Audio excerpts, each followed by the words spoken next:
নোয়াখালী জেলা ও সদর উপজেলা সাব রেজিস্ট্রার কার্যালয়ে এখনো অনলাইন কার্যক্রম চালু হয়নি। পুরনো রেকর্ড রুম দিয়ে পরিচালনা করা হয় জমির দলিল কার্যক্রম। নোয়াখালী জেলা সাব রেজিস্ট্রার কার্যালয় থেকে বিস্তারিত জানাতে সরাসরি যুক্ত হচ্ছেন প্রতিনিধি ফয়জুল ইসলাম খান। ফয়জুল, আপনার কাছ থেকে জানতে চাচ্ছি, আধুনিকায়নের ছোঁয়া এখনো লাগেনি নোয়াখালী জেলা সদর উপজেলার সাব রেজিস্ট্রার অফিসে।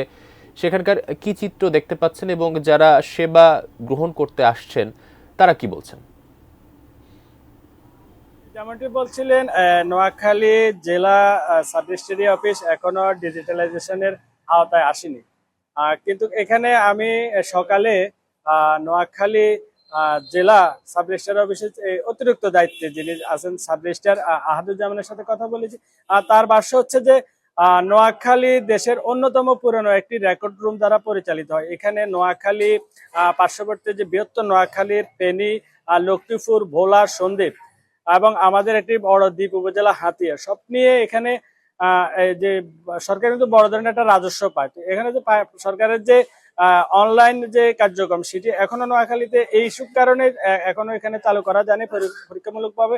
তবে এখানে আমি সকাল থেকেই যে যারা সেবা প্রত্যাশী মানুষজনের সাথে আমি কথা বলেছি, তারা বলছেন যে এখানে জেলা সাব রেজিস্ট্রার অফিসে যারা অফিসার তাদের কাজের প্রতি আন্তরিকতার কারণে তারা ভালো সেবা পাচ্ছেন।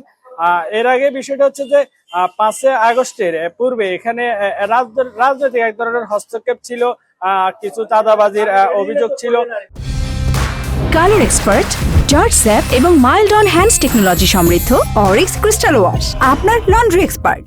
কিন্তু 5 আগস্টের পর পরিবর্তনে এখানে বর্তমানে আমি যেটা সাধারণ মানুষের সাথে কথা বলে খবর নিয়েছি যে এখন কোনো ধরনের রাজনৈতিক হস্তক্ষেপ নেই এবং চাঁদাবাজিরও কোনো অভিযোগ নেই। এসব কারণে এখানে গতি বাড়ছে। এবং যেটা আপনাকে জানিয়ে রাখি যে নোয়াখালী জেলা সাব রেজিস্ট্রার অফিস থেকে কিন্তু সরকার বড় ধরনের রাজস্ব পায়। তো সাধারণ সেবা প্রত্যাশীদের আশা করছেন যে এই কাজের গতিও বাড়বে এবং তারা ভালো মানের সেবা পাবেন যদি অফিসাররা আরো আন্তরিক হন। এ হচ্ছে নোয়াখালী জেলা সাব রেজিস্ট্রার অফিস থেকে আমার কাছে সর্বশেষ। আকাশ।